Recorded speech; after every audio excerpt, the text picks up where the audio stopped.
ونستعينه ونستغفره ونؤمن به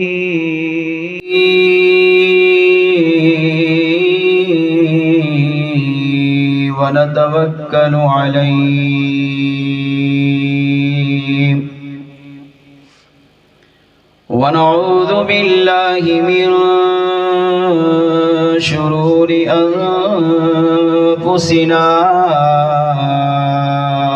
ومن سيئات أعمالنا من يهده الله فلا مضل له ومن يضلله فلا هادي له ونشهد أن لا إله إلا الله وحده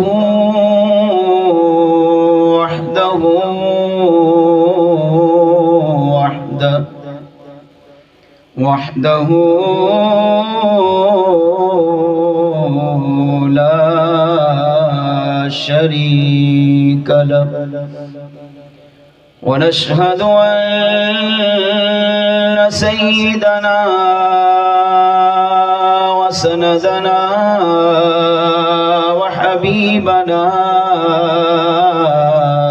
وطبيبنا وغوثنا وغياثنا ومغيثنا وداتنا ومعيننا وفريدنا ونزامنا وسراجنا ومنيرنا ومقصودنا وموجودنا وأعلانا وأولانا ومولانا ومأوانا وملجانا وراحة قلوبنا وشفاء صدورنا ونور أعيننا ونور أولنا ونور آخرنا ونور ظاهرنا وشفاء صدورنا وراحة قلوبنا محمد عبده ورسوله أما بعد فأعوذ بالله من الشيطان الرجيم بسم الله الرحمن الرحيم إنا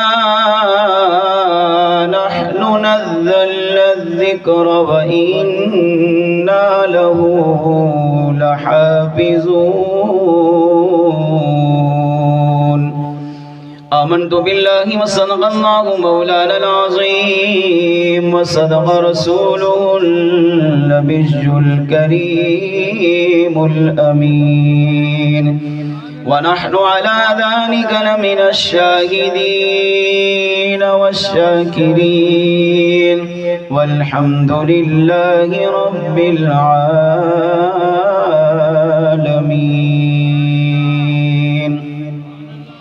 درس قرآن اگر ہم نے نہ بھلایا ہوتا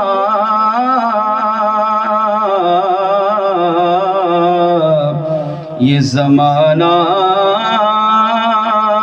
نہ زمانے نے دکھایا ہوتا، یہی ہے آرزو تعلیم قرآن عام ہو جائے،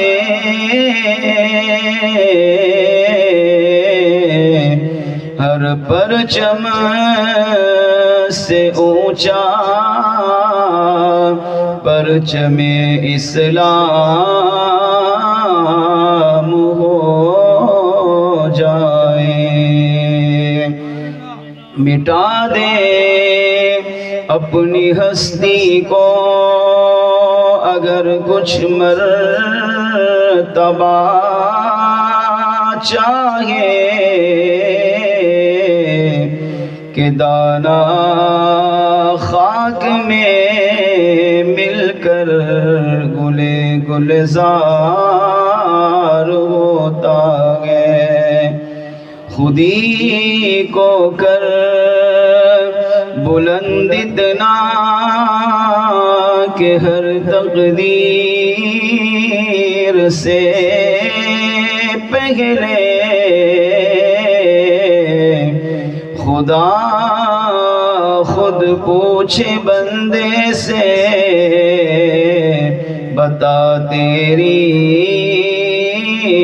رضا کیا ہے۔ سامعین محترم،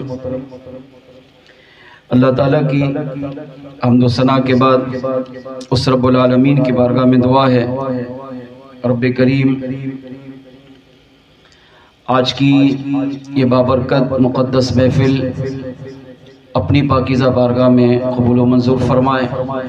ہم سب کا یہاں پر جمع ہونا، چھٹانی گوٹھ کے عاشقان رسول کا اس بابرکت محفل کو سجانا، اس کا اہتمام کرنا، لوگوں کو دعوت دینا، کھانے کا اہتمام کرنا، دیگر اخراجات پورے کرنا، سب اللہ کریم اپنی بارگاہ میں قبول فرما کر اس کو ہم سب کے لیے، اس چھٹانی گوٹھ کے تمام عاشقان رسول کے لیے باعث بخشش اور ذریعہ نجات بنائے۔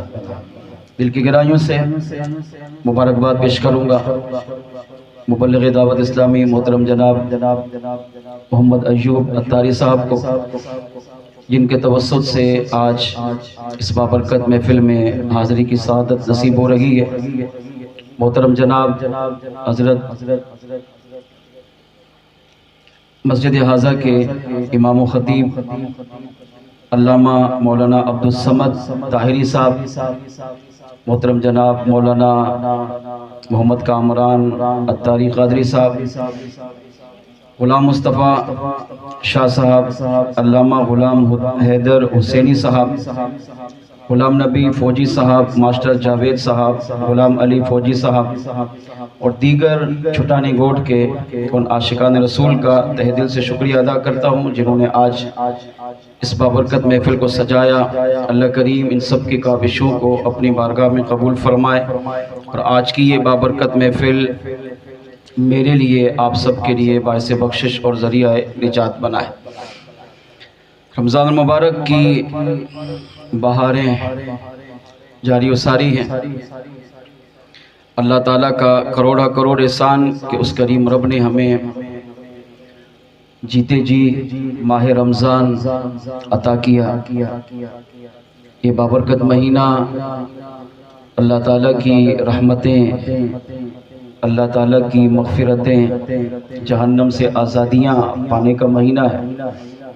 یقیناً وہ لوگ جنہوں نے اس ماہ مبارک کے روزے رکھے، نمازیں پڑھی، تراویحیں پڑھی، قرآن پاک کی تلاوت کی، ذکر و اذکار کیے، اس ماہ مبارک کو اللہ تعالیٰ کی عبادت میں گزارنے کی کوشش کی، اللہ کریم ان کی ان تمام عبادتوں کو قبول فرمائے، اس میں جو کوتاہیاں ہو گئی ہوں وہ اپنے حبیب کے صدقے معاف فرمائے، اور وہ بدنصیب بھی ہوں گے جنہوں نے اس ماہ مبارک کا کوئی احترام نہ کیا ہوگا، نہ نمازیں پڑھی، نہ روزے رکھے، نہ تراویحیں پڑھی، انہیں خبر ہی نہیں کہ رمضان آیا اور چلا گیا۔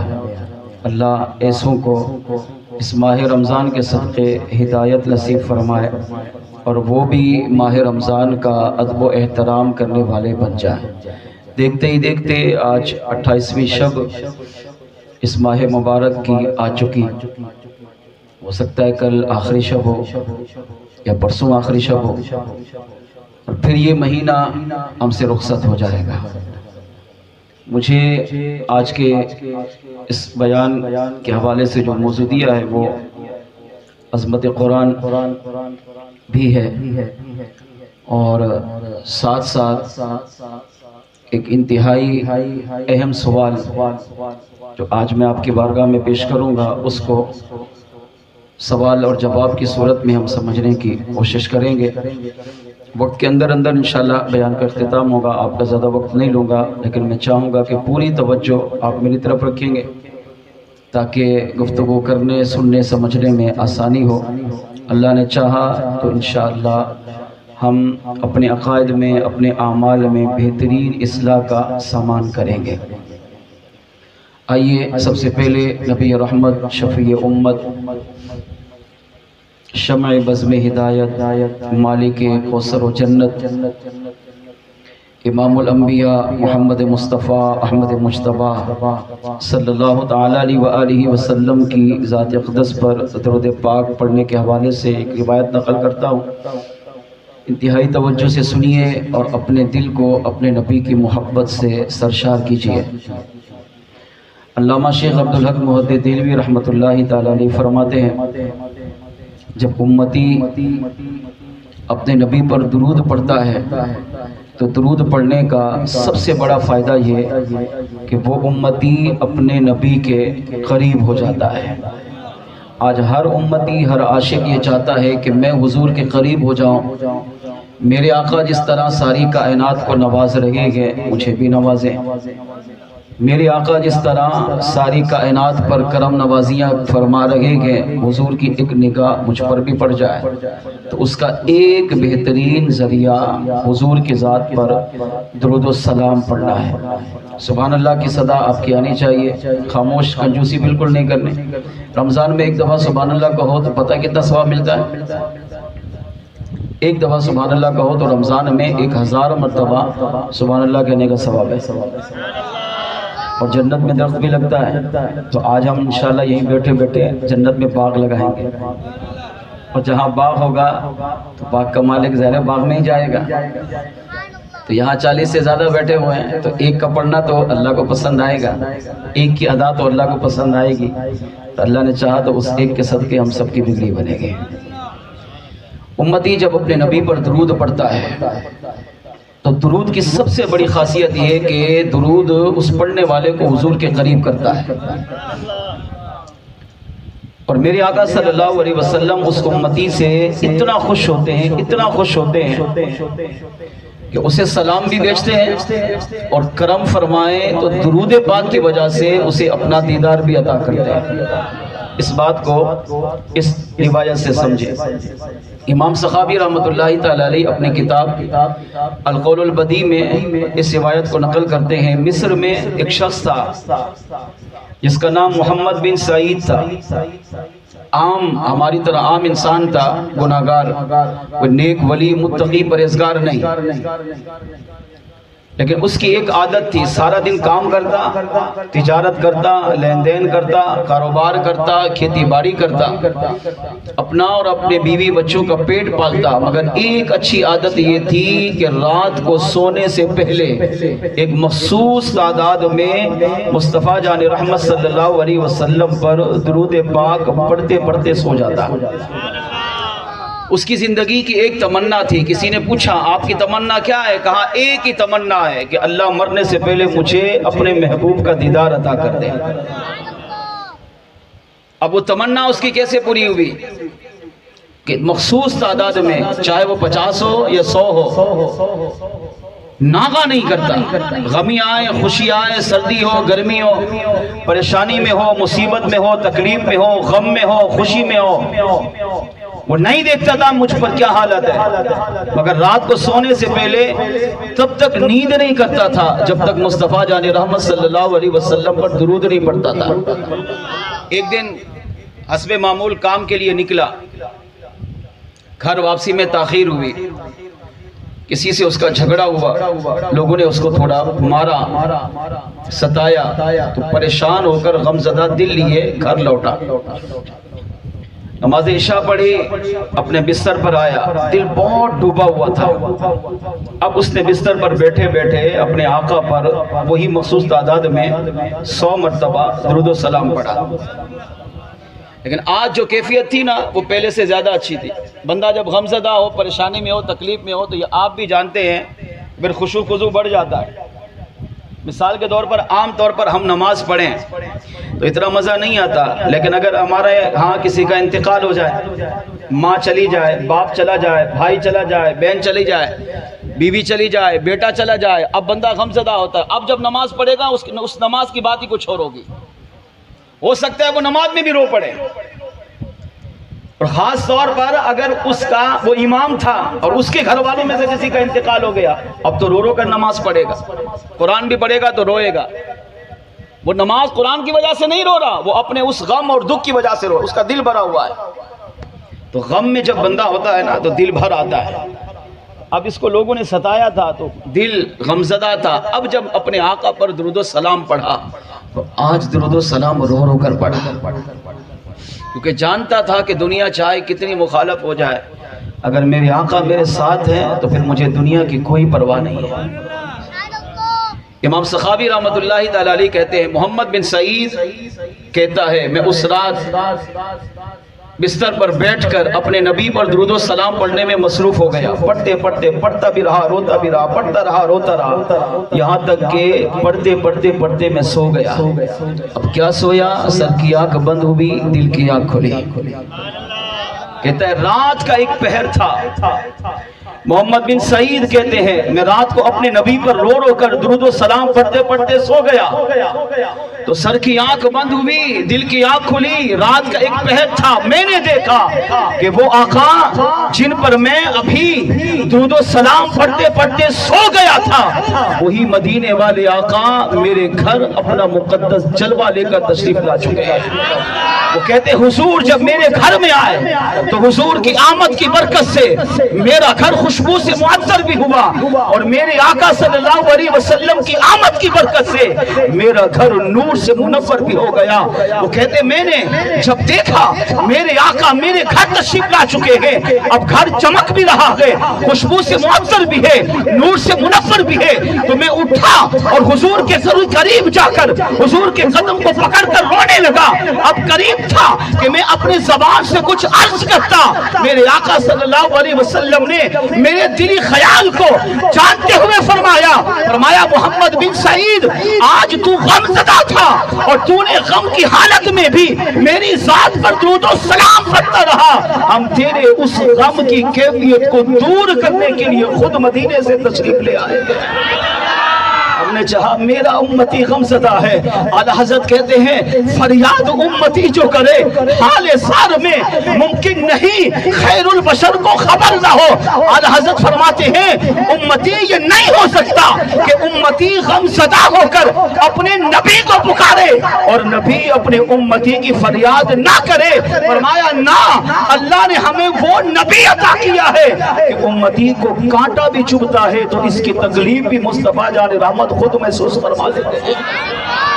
اب محمد بن سعید سے میرے آقا علیہ السلام نے فرمایا میں اس لیے آیا تاکہ تیرے اس غم کی کیفیت کو دور کروں، تیرا دل جو ڈوبا ہوا ہے مجھے کچھ تسلی دو۔ محمد بن سعید کہتے ہیں میں حضور کے قدم کو پکڑ کر روتا رہا، یا رسول اللہ آج تو آپ نے اتنا کرم فرما دیا، میری زندگی کی معراج مجھے دنیا میں عطا کر دی، میں تو تمنا کرتا تھا، دعائیں مانگتا تھا، اے اللہ اس وقت تک موت نہیں دینا جب تک تیرے محبوب کا جلوہ نہ دیکھ لوں۔ یا رسول اللہ آج آپ نے مجھے اپنا دیدار عطا کر کے دنیا میں ہی مجھے میری معراج عطا فرما دی۔ خالی یہاں تک نہیں، اگرچہ امتی کے لیے اتنا بھی کافی ہے کہ اس کے خواب میں آقا آ جائیں، اسے اپنا جلوہ دکھا دیں، اس کو آ کر اپنی معراج عطا کر دیں، اتنا ہی کافی تھا۔ مگر درود و سلام پڑھا تھا، درود و سلام کا عاشق تھا، درود و سلام سے محبت کرتا تھا۔ میرے آقا علیہ السلام نے ارشاد فرمایا، محمد بن سعید اپنا منہ میرے قریب کر تاکہ میں اس منہ پر بوسہ دوں جس منہ سے تو ہماری بارگاہ میں درود و سلام پڑھتا ہے۔ سوچے تھوڑی دیر کے لیے، میں اپنے اوپر غور کروں، آپ اپنے اوپر غور کریں۔ ہمارا منہ ہے ایسا، کان گناہوں سے بھرے ہوئے، زبان گناہوں سے آلودہ، آنکھیں گناہ کر کر کر کے تھک گئی، ہاتھ گناہوں سے آلودہ، پاؤں گناہوں سے آلودہ، امتی کا تو پورا وجود ہی گناہوں سے آلودہ ہے۔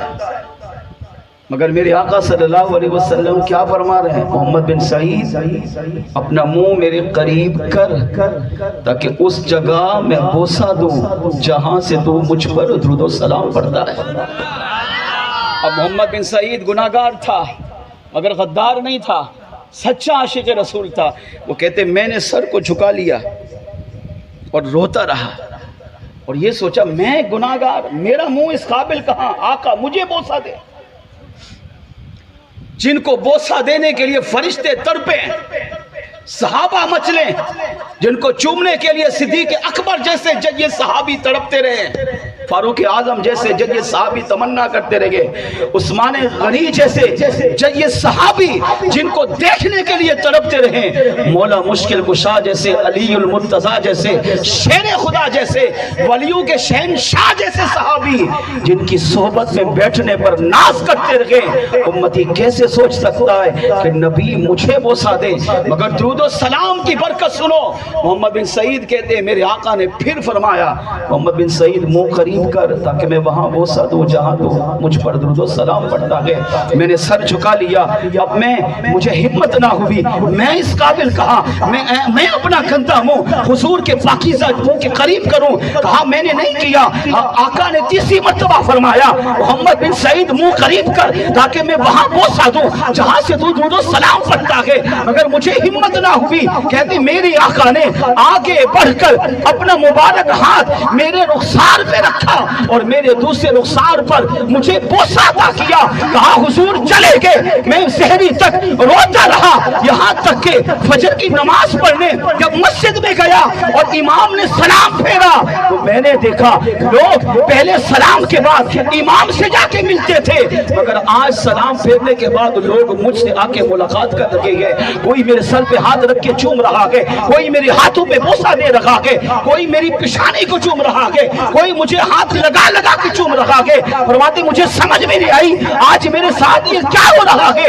میں نماز پڑھ کر اپنے گھر جانے لگا تو ایک گلی سے گزرا، اس میں بزرگ نظر آئے، کہا محمد بن سعید پریشان نہ ہو، آج تیرے اندر جو کمال آیا ہے وہ مصطفیٰ جان رحمت صلی اللہ علیہ وسلم کے بوسے کی برکت کی وجہ سے کہا آج لوگ جو تجھے چوم رہے ہیں اس کی وجہ مصطفیٰ جان رحمت کا وہ بوسہ ہے جو امام الانبیاء تیرے رخسار پر دے کر گئے۔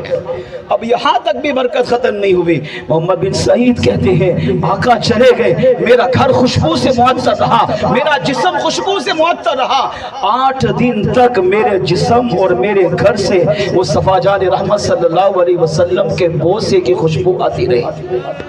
یہاں تک کہ ہمارے محلے میں مشہور ہو گیا کہ یہ جو گھرانہ ہے یہ خوشبو والا گھرانہ ہے، بیت المتشبین پاکیزہ گھرانہ ہے کہ یہاں خوشبو ہی خوشبو رہتی ہے 8 دن تک، بدن سے بھی اور میرے پورے گھر سے بھی بوسہ مصطفیٰ کی خوشبو مہکتی رہی۔ علامہ سخاوی کہتے ہیں اس سے پتہ چلا اگر امتی چاہتا ہے میں نبی کے قریب ہو جاؤں، منصور نظر بن جاؤں، میرے آقا مجھے عاشقوں میں قبول کر لیں، میں بھی حضور کے سچے غلاموں میں شامل ہو جاؤں، تو اس کا ایک بہترین طریقہ مصطفیٰ جان رحمت صلی اللہ علیہ وسلم پر درود و سلام پڑھنا ہے۔ اب ہم غور کریں ہم کتنا پڑھتے ہیں۔ ابھی رمضان کی 28ویں شب آ گئی، سوچیں ہم نے کتنا پڑھا درود و سلام۔ نبی سے محبت تو ہے، پیار بھی ہے، عاشقان رسول بھی ہم کہلاتے ہیں، دعوے ہمارے بہت بڑے بڑے ہیں مگر عمل کہاں ہے؟ ہمارے پاس تو نماز کا ٹائم نہیں ہے، روزے رکھنے کا ٹائم نہیں ہے۔ چلو چھٹانی گوٹھ والے غور کر لیں اپنے اوپر، کیا سارے چھٹانی والے گوٹھ والوں نے روزے رکھے رمضان کے 27 روزے رکھے؟ سب نے ساری نمازیں پڑھی،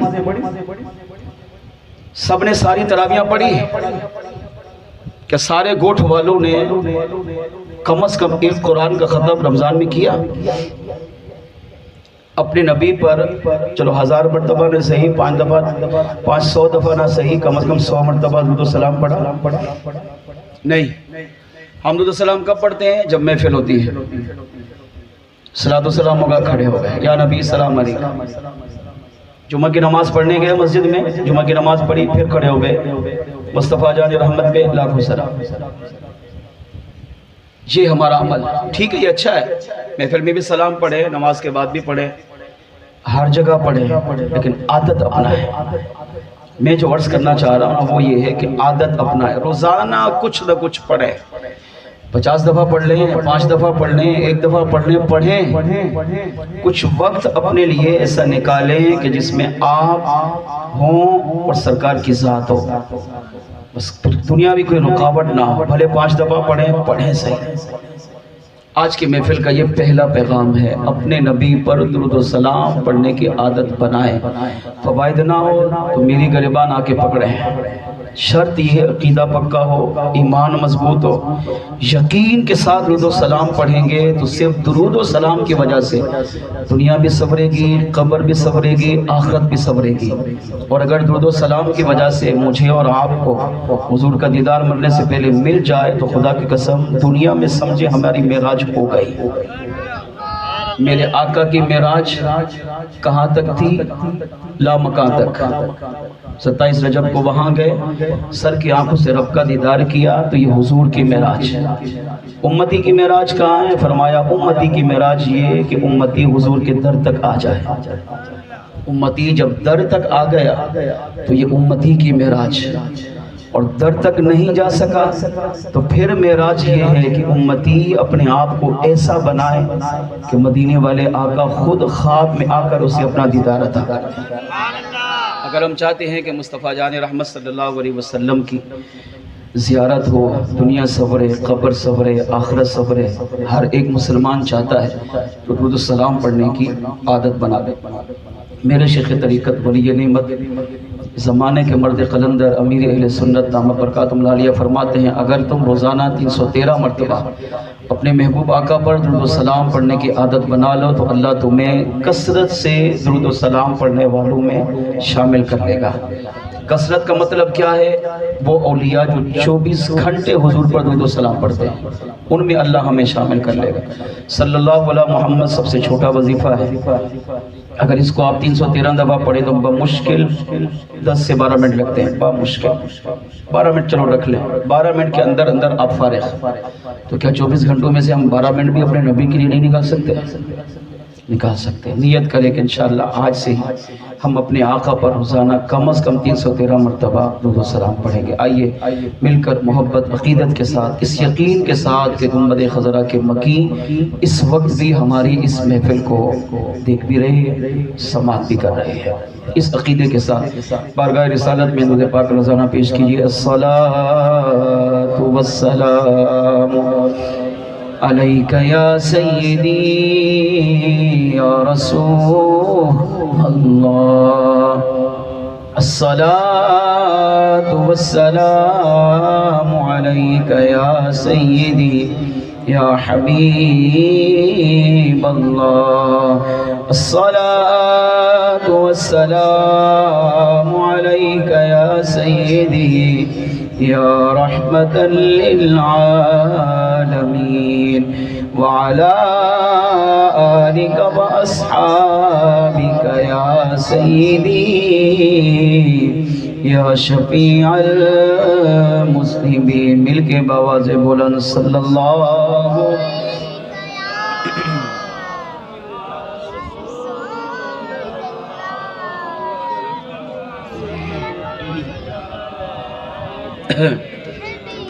صلی اللہ علیہ یا رسول اللہ۔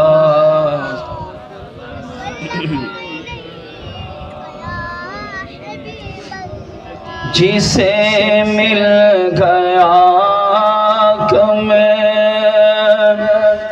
والے کا دامن، جسے مل گیا کملی والے کا دامن، اسے دو جہاں کا خزانہ ملا ہے۔ مل کے پڑھیے، کوئی لب خاموش نہ رہے۔ جسے مل گیا کملی والے کا دامن، اسے دو جہاں کا خزانہ ملا ہے۔ بھلا باغ جنت کو وہ کیا کرے گا، بھلا باغ جنت کو وہ کیا کرے گا، مدینے میں جس کو ٹھکانہ ملا ہے، جسے مل گیا کملی والے کا دامن، اسے دو جہاں کا خزانہ ملا۔ کسی کو زمانے کی دولت ملی ہے، کسی کو جہاں کی حکومت ملی ہے، کسی کو زمانے کی دولت ملی ہے، کسی کو جہاں کی حکومت ملی ہے۔ میں اپنے مقدر پہ قربان جاؤں، بولو میں اپنے مقدر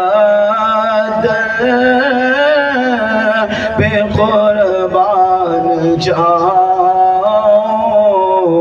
مجھے تو نبی کا گھرانہ ملا ہے، جسے مل گیا کملی والے کا دامن، اسے دو جہاں کا خزانہ ملا۔ اذانیں دیے جا، نمازیں پڑھے جا، شب و روز سجدوں پہ سجدے کیے جا، اذانیں دیے جا، نمازیں پڑھے جا، شب و روز سجدوں پہ سجدے کیے جا، پر اذانیں اسی کی، نمازیں اسی کی، جسے پرجتن کا گھرانہ ملا ہے، اذانیں اسی کی، نماز اسی کی جسے برجتل کا گھرانہ ملا ہے، جسے مل گیا کملی والے کا دامن، اسے دو جہاں کا خزانہ ملا ہے۔ ولی سے ملا ہو، علی سے ملا ہو، علی سے میں مل کر نبی سے ملا ہو، علی سے ملا ہو، نبی سے ملا ہو، نبی سے میں مل کر خدا سے ملا ہو، خدا کی قسم میری قسمت تو دیکھو، خدا کی قسم میری قسمت تو دیکھو، مجھے تو نبی کا آستانہ ملا ہے، جسے مل گیا کملی والے کا دامن، اسے دو جہاں کا خزانہ ملا ہے۔ بلا باغ جنت کو وہ کیا کرے گا، مدینے میں جس کو ٹھکانہ ملا ہے، بھلا باغ جنت کو کیا کرے گا، مدینے میں جس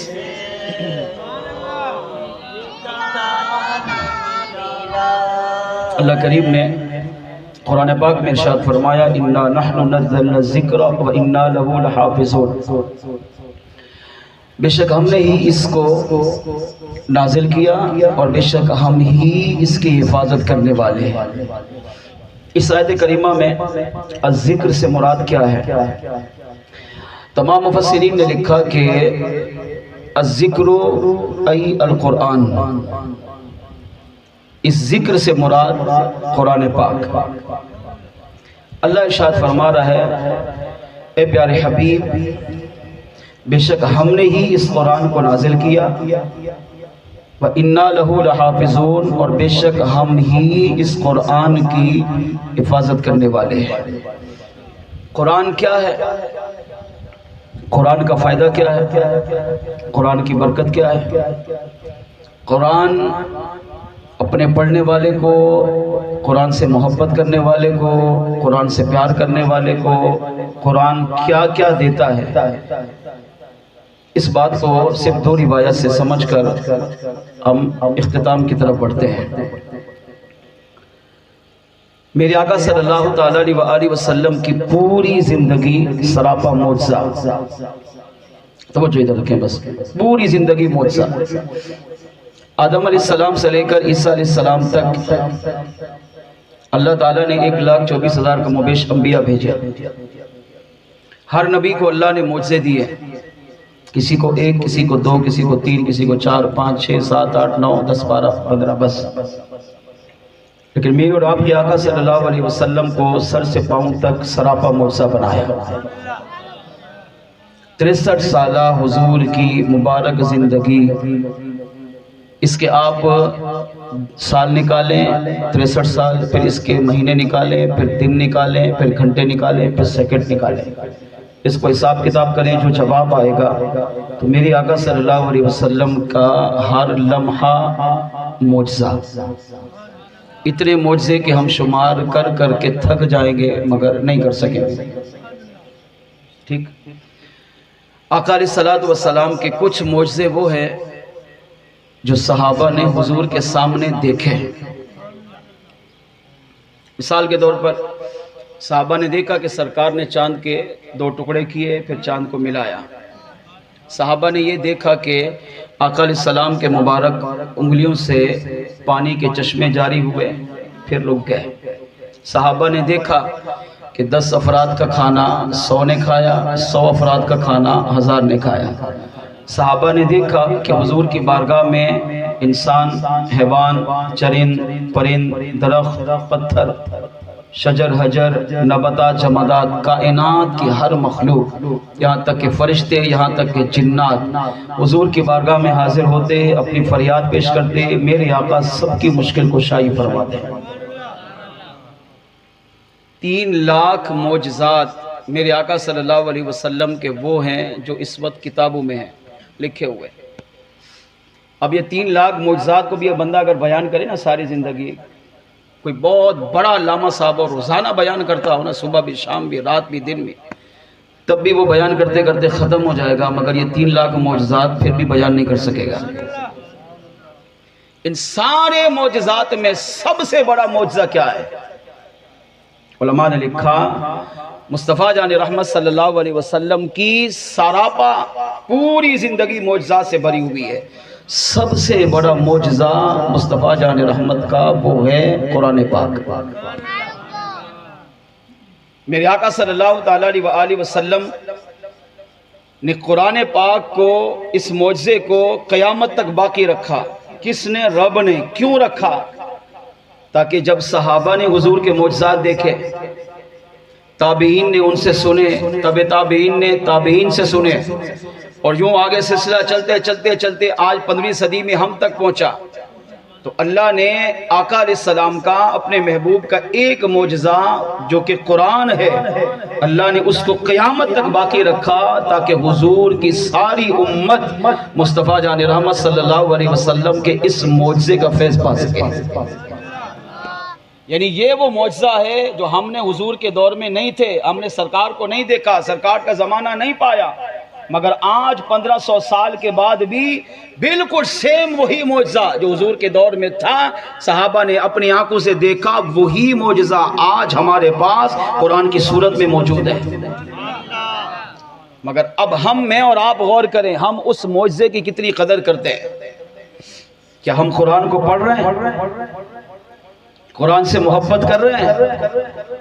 کیا ہم حضور کے اس معجزے کی قدر کر رہے ہیں جو معجزہ رکھا ہی اللہ نے قیامت تک کی آنے والی امت کے لیے، تاکہ حضور کا کوئی امتی حضور کے معجزے سے محروم نہ رہے، وہ بھی حضور کے معجزے کے فیض کو پا سکے؟ مگر آج ہم اس قرآن سے دور ہیں۔ یہ رمضان ہمیں پہلا پیغام یہ دیتا ہے کہ قرآن کا دامن تھامو۔ کل ہی شب قدر گزری نا، شب قدر میں قرآن ہی تو اترا، میرا یہ موضوع نہیں ہے۔ تو شب قدر کا، رمضان کا پہلا پیغام یہ، قرآن کا دامن پکڑو۔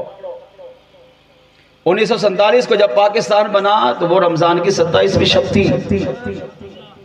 جی ہاں، ہم 14 اگست کو تو یاد کرتے ہیں، 14 اگست کی تاریخ تو انگریزوں نے دی ہے ہمیں، اسلامی تاریخ 27 رمضان ہے۔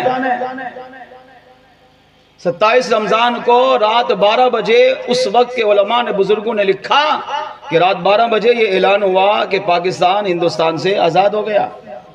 ایک اسلامی ریاست، اسلامی ملک، اسلام کا قلعہ جہاں مسلمان ہوں گے اور اسلام ہوگا، قرآن ہوگے، اس کی تعلیمات ہوگی، وہ اللہ نے ہمیں 27 رمضان کا تحفہ پاکستان کی صورت میں عطا کیا۔ پاکستان کس کے لیے بنا تھا؟ تاکہ پاکستان میں مسلمان قرآن پڑھے، قرآن پڑھائے، قرآن کی تعلیمات پر عمل کرے، مگر ہم نے سب پیچھے چھوڑ دیا۔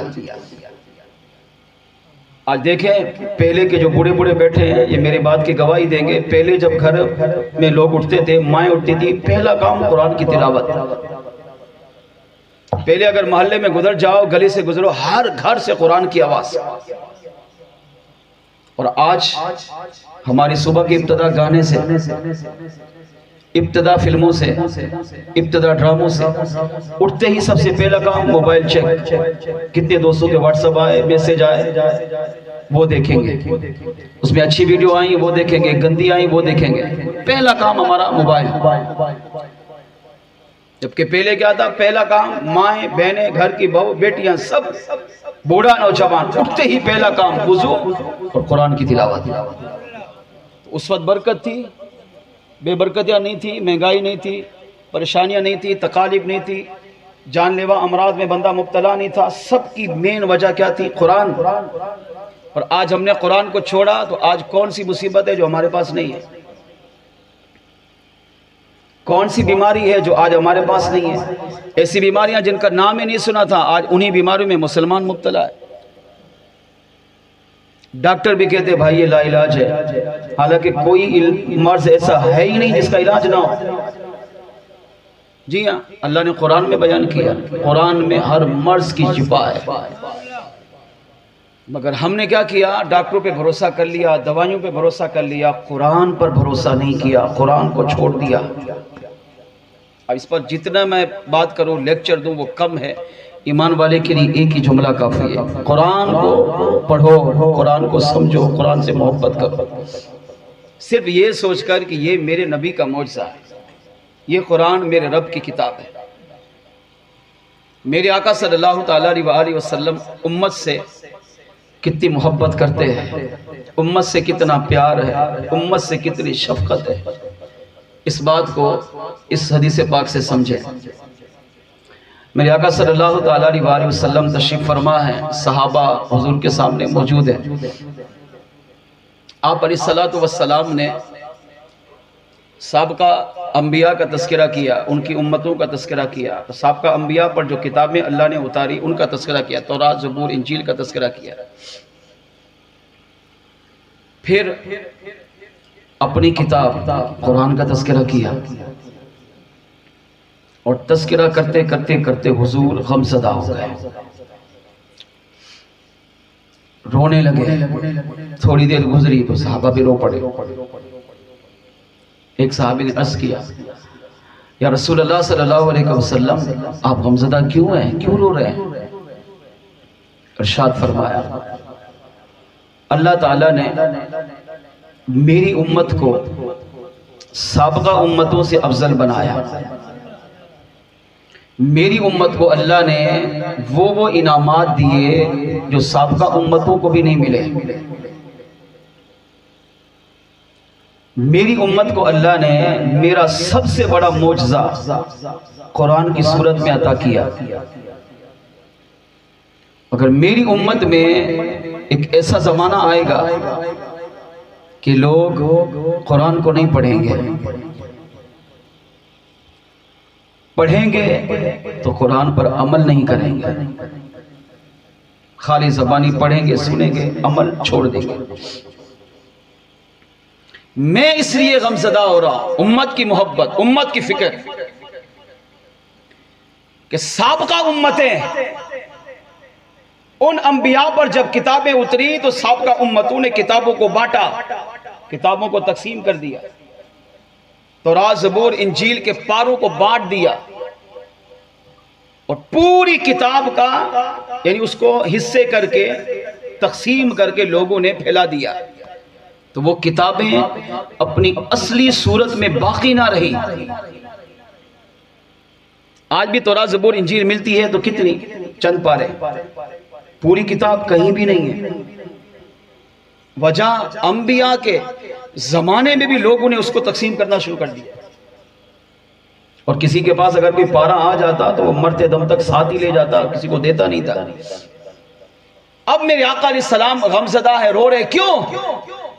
فرمایا ان انبیاء پر جو کتابیں اتری، امت نے اس کتابوں کا یہ حال کیا کہ اس کو تقسیم کر دیا، ٹکڑے کر دیا، تو اس کا نقصان کیا ہوا؟ امت گمراہ ہو گئی۔ جب کتابیں نہیں ہوگی تو آپ رہنمائی کس سے لیں گے؟ جب کتاب نہیں ہوگی آپ اسلامی تعلیمات کہاں سے لیں گے؟ آپ کو کیسے پتا چلے گا انبیاء نے کیا کیا تعلیمات اپنی امت کو دی؟ کتاب میں ہی تو اللہ کا پیغام ہوتا ہے، نبی اللہ سے لے کر امت کو دیتا ہے۔ اب جب کتاب ہی سلامت نہیں ہے، امت پڑھے گی کیسے؟ جب پڑھے گی نہیں تو عمل کیسے کرے گی؟ اب میرے آقا علیہ السلام رونے لگے، ارشاد فرمایا صحابہ ان امتوں نے کتابوں کو تقسیم کیا، جس کا نقصان یہ ہوا کہ ان کے پاس کتاب نہیں تھی تو وہ عمل نہیں کر سکے، کتاب کو پڑھ نہیں سکے، کتاب کی تعلیمات کو چھوڑ دیا، جس کا سب سے بڑا نقصان یہ ہوا کہ امت شرک میں، کفر میں، گمراہی میں مبتلا ہو گئی۔ اب میں اس لیے غمزدہ ہوں، رو رہا ہوں کہ اللہ نے مجھے بھی کتاب دی ہے قرآن کی صورت میں، میرا سب سے بڑا معجزہ، مگر مجھے ڈر ہے کہ میری امت اس قرآن کو چھوڑ دے گی، اس قرآن پر عمل نہیں کرے گی، کہیں ایسا نہ ہو کہ میری امت بھی سابقہ امتوں کی طرح اس قرآن کو تقسیم کر دے، اس کے پانے بانٹے، اور اگر قرآن ہی تقسیم ہو گیا تو میری امت کی رہنمائی کون کرے گا؟ میری امت کو ہدایت کون دے گا؟ میری امت کو دین اسلام کا حافظ کون بنائے گا؟ میری امت قرآن کو اگر ٹکڑے ٹکڑے کر کے تقسیم کر لے گی تو میری امت اس پر عمل کر کے رب کو کیسے راضی کرے گی؟ میری امت جنت کے راستے پر کیسے چلے گی؟ میری امت صراط مستقیم پر کیسے چلے گی؟ کہیں ایسا نہ ہو کہ سابقہ امتوں کی طرح اگر میری امت نے اس قرآن کو تقسیم کر دیا تو کہیں یہ شرک کفر میں مبتلا نہ ہو جائے، امت گمراہی کی طرف نہ چل پڑے۔ یہ سوچ کر میرے آقا صلی اللہ علیہ وسلم رونے لگے۔ مفسرین نے لکھا تھوڑی دیر گزری، سرکار روئے تو جبریل امین علیہ السلام فوراً حضور کی بارگاہ میں حاضر ہوئے، اللہ کا سلام پیش کیا، عرض کیا یا رسول اللہ صلی اللہ علیہ وسلم آپ غمزدہ ہیں، رب کی رحمت سے دیکھا نہ گیا، آپ زمین پر غمزدہ تھے، اللہ نے فوراً مجھے بلایا، ارشاد فرمایا جبریل فوراً زمین پر جا، یہ آیت میرے محبوب کو دے کر آ، میرا سلام پیش کر، اور انہیں عرض کر یا رسول اللہ امت کو خوشخبری سناؤ، آپ بھی خوش ہو جائیے، غمزدہ نہ ہوئیے، اِنَّا نَحْنُ نَزَّلْنَا الذِّكْرَ وَإِنَّا لَهُ لَحَافِظُونَ، بے شک ہم نے ہی اس قرآن کو آپ پہ اتارا ہے اور ہم آپ کے رب ہو کر اس بات کی گواہی دیتے ہیں کہ جب آپ کے قلب منور پر قرآن ہم نے اتارا ہے تو اس قرآن کی حفاظت بھی قیامت تک میں خود رب ہو کر کرتا رہوں گا، اس کے محافظ ہم ہیں۔ مطلب یہ نکلا کہ قرآن سلامت رہے گا، آپ کا یہ معجزہ قیامت تک باقی رہے گا، اور جب تک آپ کی امت اس قرآن کو پڑھتی رہے گی، اس پر عمل کرتی رہے گی، میں کبھی بھی آپ کی پوری امت کو شرک و کفر و گمراہی کی طرف مبتلا ہی نہیں کروں گا۔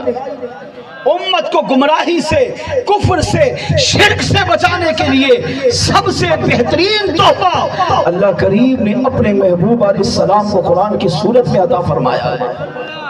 آج بھی اگر امت اس قرآن سے تعلق جوڑے، قرآن سے محبت کرے، قرآن سے پیار کرے، قرآن سے عشق کرے، قرآن کو پڑھے، چومے، سینے سے لگائے، اس کی تلاوت کر کے یا سنے یا پڑھتا رہے، قرآن پاک کی تعلیمات کو اپنے آپ پہ نافذ کرے تو اللہ کریم آج بھی اس امت کو کفر سے بھی بچاتا ہے، شرک سے بھی بچاتا ہے، گمراہی سے بھی بچاتا ہے، اور قرآن کی برکتیں اسے دنیا قبر آخرت میں بھی نصیب فرماتا ہے۔ اگر ہم دیکھیں ہمارے پاس یوں سمجھیں آج ہر بندہ چاہتا ہے میری دنیا اچھی ہو جائے، قبر اچھی ہو جائے، آخرت اچھی ہو جائے، اس کا بہترین طریقہ قرآن۔ اگر میں اور آپ قرآن نہیں پڑھتے ہیں، قرآن کی تعلیمات پہ نہیں عمل کرتے، اگر آپ بولتے نہیں ہم کر رہے ہیں تو آپ مجھے بتائیں چھٹانی کوٹ میں کوئی ایسا ہے جس نے قرآن کے 2 ختم کیے ہو؟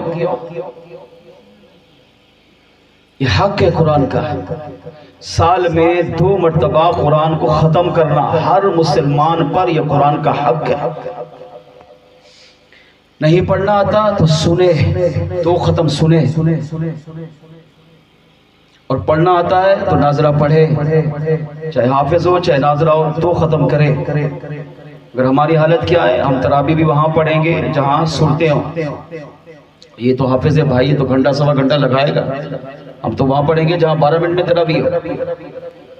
آپ کے بیلا کی ایک مسجد کا یہ واقعہ ہے، چند سال پہلے مجھے یہ رپورٹ آئی کہ بیلا میں ایک مسجد ایسی ہے جہاں امام صاحب 12 منٹ میں تراویح پڑھاتے ہیں، 12 منٹ میں 12 منٹ میں 20 تراویحاں ختم، لوگ گھر چلے گئے۔ اب سوچو 20 رکعتیں بندہ 12 منٹ میں پڑھ رہا ہے، کیسی پڑھی ہوں گی؟ اب وہاں نہیں ہے لیکن ایسا ہوا ہے۔ پھر اس کو سمجھایا، ذہن بنایا تو ماشاءاللہ اب وہ صحیح پڑھتے ہیں۔ اچھا، سب سے زیادہ لوگ اس کے پیچھے پڑھ رہے ہیں، کیوں جی؟ 12 منٹ میں جان چھوٹ رہی ہے۔ یہ ہماری حالت ہے۔ اب میں اس پر اور کیا رونا رو۔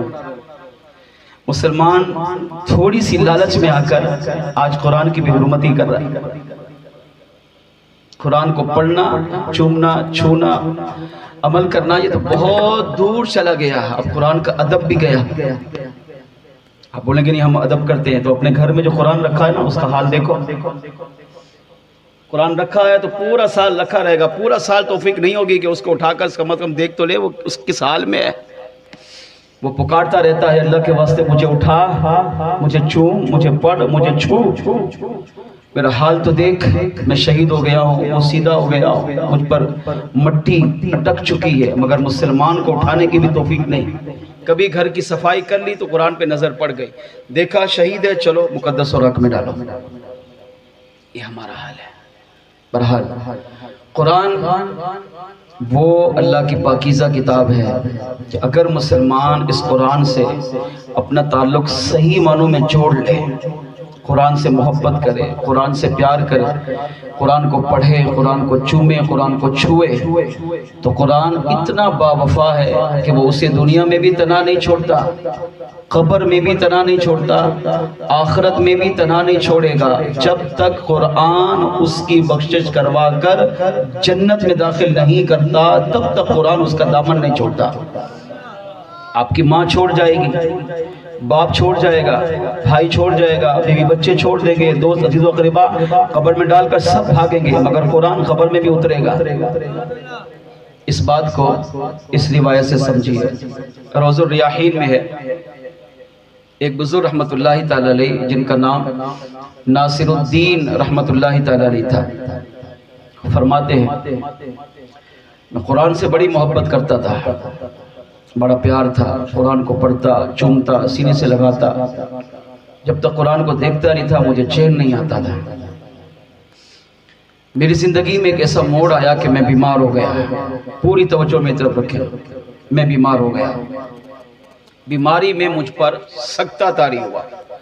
سکتہ سمجھتے ہیں؟ ہاتھ پاؤں بالکل رک جائیں، ایسا لگے جیسے بندہ مر گیا۔ سکتہ طاری ہو گیا، یعنی ہاتھ پاؤں کچھ بھی حرکت نہیں کری، آنکھیں تو بس وہ بھی ایسے لگی ہوئی ہیں، ہاتھ پاؤں جہاں تھے بس وہیں رک گئے۔ گھر والوں نے سمجھا کہ میں مر چکا ہوں، لوگوں نے مجھے غسل دیا، کفن پہنایا، میری نماز جنازہ پڑھی، کندھوں پہ اٹھایا، قبرستان لے کر گئے اور قبر میں اتار دیا۔ تھے زندہ، خواب کی بات نہیں سنا رہا ہوں، بیداری کی بات، مگر سکتہ طاری تھا تو سکتے کی وجہ سے لوگوں نے کہا کہ یہ حضرت گئے، قبر میں ڈال دیا۔ جب میرا وہ سکتہ ہٹا تو آنکھ کھلی تو دیکھا میں کہاں ہوں؟ قبر میں۔ اب آپ سوچیں زندہ بندے کو قبر میں ڈال دو اس کا حال کیا ہوگا؟ تھوڑی دیر میں مر جائے گا بھائی، ظاہر وہاں سانس ہی نہیں ہے اور اتنی منو مٹی تلے دفن ہے، نہیں بچ سکتا۔ کمرے میں، چھوٹے کمرے میں بندے کو بند کر دو تو گھنٹے میں پتہ نہیں اس کا کیا اثر ہو جائے، وہ تو پھر بھی قبر ہے۔ اب باہر آ سکتا ہے؟ نہیں۔ قرآن کتنا باوفا ہے، قبر میں بھی تنہا نہیں چھوڑتا۔ لیکن یہاں میں زندے کی بات کر رہا ہوں، ہم تو مر کر جائیں گے نا تو اس کی برکتیں تو اور ہیں، یہاں زندے کی بات ہو رہی ہے۔ ناصر الدین رحمت اللہ تعالی فرماتے ہیں کہ جب میری آنکھ کھلی تو میں قبر میں ہوں۔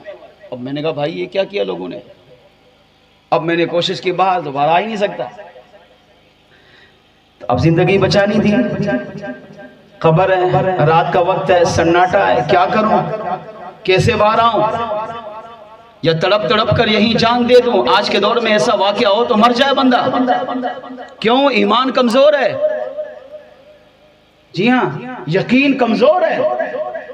مگر ان لوگوں کے ایمان کامل تھے، ان لوگوں کا یقین کامل تھا. قبر میں زندہ بندہ دفن ہے، پھر بھی یقین تھا کہ اگر رب نے چاہا تو مجھے یہاں سے بھی دوبارہ زندگی عطا کرے گا.